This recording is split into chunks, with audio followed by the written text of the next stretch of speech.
এখন আমরা আলোচনা করব মাইক্রোসফট পাওয়ার পয়েন্টের মেনু থেকে ডিজাইন। ডিজাইনের মধ্যে তিনটা গ্রুপ রয়েছে। প্রথম গ্রুপটি হচ্ছে থিমস, দ্বিতীয় গ্রুপটি ভেরিয়েন্টস, তৃতীয় গ্রুপটি কাস্টমাইজ। ডিজাইন গ্রুপটি সাধারণত আমরা আমাদের স্লাইড পুরোপুরি বানানো হয়ে গেলে তখন আমরা ব্যবহার করি। একটা স্লাইডে কীরকম থিম ব্যবহার করব, সেখানে কীরকম ভেরিয়েন্টসের কালার, ফন্ট এবং কীরকম সাইজে আমরা আমাদের স্লাইডগুলো শো করব, সেটা আমরা ডিজাইন থেকে নির্ধারণ করে নিতে পারি। তাহলে চলুন আমরা প্রথমে কয়েকটি স্লাইড নিই। এখান থেকে আমরা নিউ স্লাইড, এখানে আমরা 3টি স্লাইড নিয়েছি। ডিজাইনে আসি। আপনারা কিন্তু স্লাইডগুলোতে কাজ করেন, বর্তমানে ব্ল্যাঙ্ক অবস্থায় আছে। স্লাইডে আসার পরে এখানে থিমের আর যদি অ্যারোতে ক্লিক করি, অ্যারোতে ক্লিক করলে এখানে প্রায় 32টা থিম আছে, যেখান থেকে আপনাদের পছন্দ মতো আপনারা আপনাদের স্লাইড অনুযায়ী এখান থেকে থিমগুলো ব্যবহার করতে পারেন। যেমন আমরা যদি এখানে আসি, তবে এখানে দেখেন আমার থিমটা চেঞ্জ হয়েছে। পাশাপাশি 2 এবং 3 দেখেন সেখানেও চেঞ্জ আসতেছে। আবার যখন এটি ইউজ করব তখন দেখেন এখানে থিমগুলো চেঞ্জ হচ্ছে। এখান থেকে যদি এটা ব্ল্যাকটা নিই, তাহলে এখানে দেখেন এখানে কিন্তু চেঞ্জ হচ্ছে। এখানে আপনারা এখান থেকে থিমগুলো নিতে পারবেন। আর এখানে হচ্ছে ব্রাউজ থিম।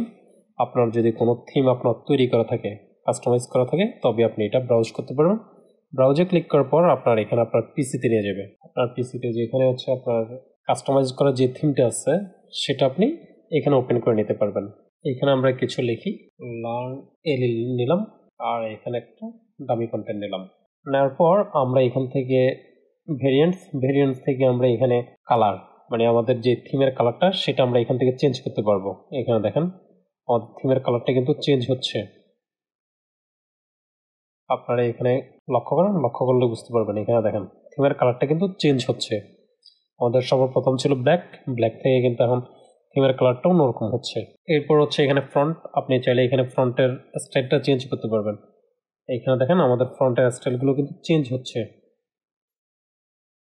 এখানে আসি, ফ্রন্টের স্টাইলটা চেঞ্জ করি। এখানে দেখেন ফ্রন্টের স্টাইলগুলো কিন্তু চেঞ্জ হচ্ছে। এরপর হচ্ছে ইফেক্ট, আমরা এখান থেকে ইফেক্ট চেঞ্জ করতে পারবো।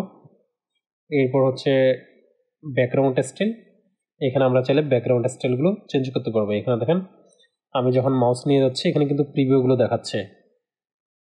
আপনারা আপনাদের স্লাইড অনুযায়ী এখান থেকে আপনারা background style, colour, font, effect এগুলো ভেরিয়েন্ট থেকে সিলেক্ট করে নিতে পারবেন।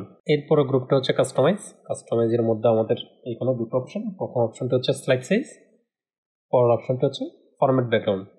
স্লাইড সাইজে হচ্ছে 2টা, স্ট্যান্ডার্ড আর উইড স্ক্রিন।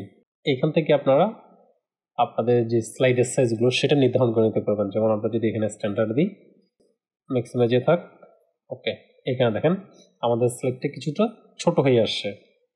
আবার যখন আমরা এখান থেকে উইড স্ক্রিন দেবো, তখন দেখেন এটা কিন্তু অনেকটা বড় হচ্ছে।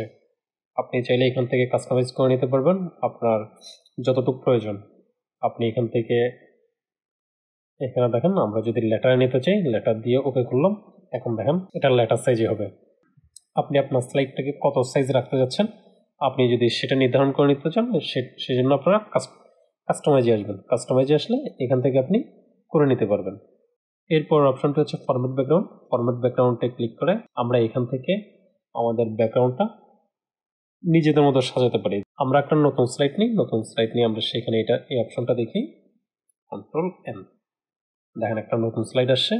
আমরা এখন ডিজাইনে আসি। ডিজাইনে আসার পরে এখান থেকে ফরম্যাট ব্যাকগ্রাউন্ডের প্রথম অপশনটি হচ্ছে সলিড ফিল। এর মানে হচ্ছে আপনি যদি আপনার স্লাইডটাকে শুধুমাত্র যে কোনো একটা কালারে নিতে চান, তবে সেক্ষেত্রে আমরা সলিড এখানে ব্যবহার করব।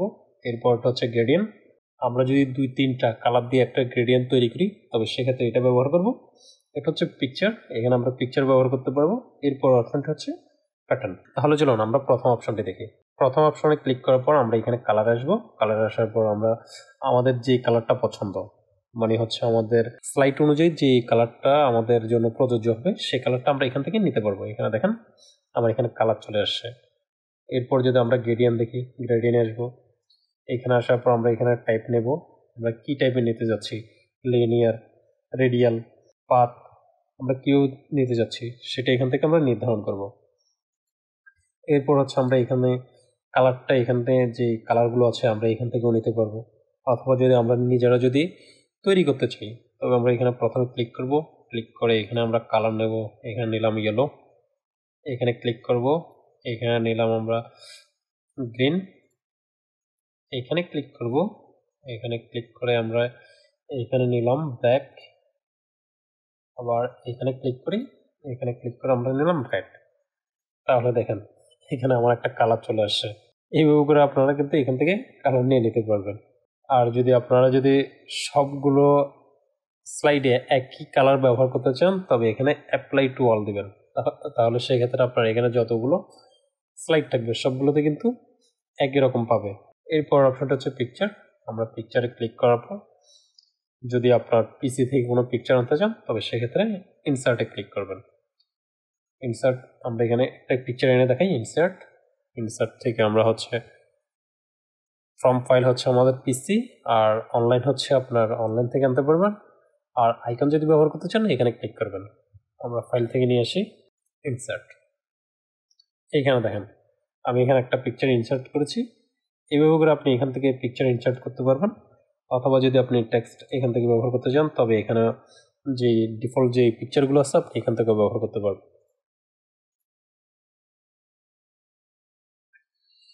এর পরবর্তীতে আপনি যদি আপনার যতগুলো স্লাইড আছে সবগুলোতে যদি ব্যবহার করতে চান, তবে অ্যাপ্লাই টু অলে ক্লিক করবেন।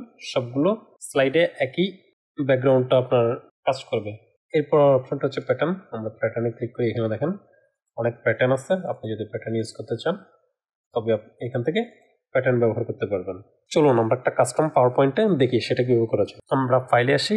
ফাইলে আসার পর এখান থেকে নিউ থেকে আমরা এখানে এডুকেশনের একটা কাস্টম নিই।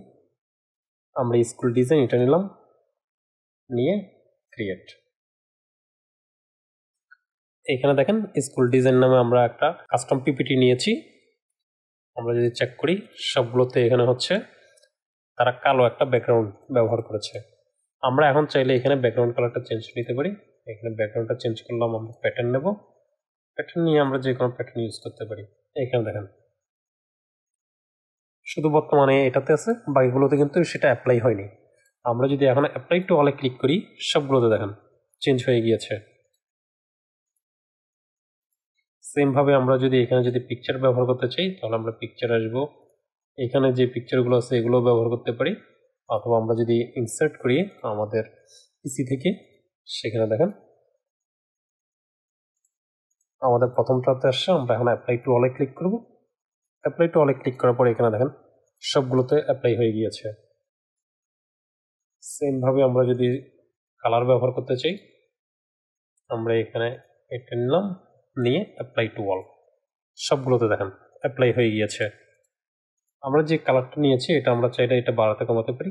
এখানে দেখেন আমরা এখান থেকে বাড়াতে কমাতে পারবো, কতটুকু আমরা কালারটা নিতে যাচ্ছি, কতটুকু রাখবো, আমরা এখান থেকে বাড়াতে কমাতে পারবো। আমরা যদি এখান থেকে করতে না চাই, আমরা এখানে থিম ব্যবহার করতে পারবো। এখান থেকে দেখেন আমরা থিম ব্যবহার করলাম। আবার চাইলে থিম চেঞ্জ করতে পারবো। এই থিমগুলো চেঞ্জ হচ্ছে। এইখান থেকে যদি এই থিমটা পছন্দ না হয় এটা নিলাম, দেখেন থিম কিন্তু চেঞ্জ হচ্ছে। থিম নেওয়ার পর আমরা এখানে ভেরিয়েন্ট আসবো। ভেরিয়েন্টে আসার পর আমরা এখান থেকে কালার চেঞ্জ করতে পারবো। এখানে দেখেন কালার চেঞ্জ হবে। এই কালারটা নিলাম। এরপর যদি আমরা ফন্ট চেঞ্জ করতে চাই, তবে আমরা এরপর এখান থেকে ফন্টগুলো চেঞ্জ করে নিতে পারবো। ফন্টের পর আমরা যদি ইফেক্ট চেঞ্জ করতে চাই, আমরা এখান থেকে ইফেক্টগুলো চেঞ্জ করে নিতে পারবো। ইফেক্ট চেঞ্জ করার পর আমাদের যদি ব্যাকগ্রাউন্ড স্টাইলটা পছন্দ না হয়, তবে আমরা এখান থেকে আমাদের ব্যাকগ্রাউন্ড স্টাইলগুলো চেঞ্জ করে নেব। আশা করি আপনারা বুঝতে পেরেছেন কীভাবে করে একটা পিপিটি তৈরি করার পর সেখানে আমরা ডিজাইনের মাধ্যমে থিম চেঞ্জ করতে পারবো, থিম কাস্টমাইজ করতে পারবো, এবং থিম কাস্টমাইজ করার পর অথবা থিম নেওয়ার পর সেখানে কীভাবে করে আমরা কালার সেট করব, ফন্ট নেব, ইফেক্ট চেঞ্জ করব এবং ব্যাকগ্রাউন্ড স্টাইলগুলো চেঞ্জ করব। আজকের মতো এতটুকুই। ভালো থাকবেন, সুস্থ থাকবেন। খোদা হাফেজ।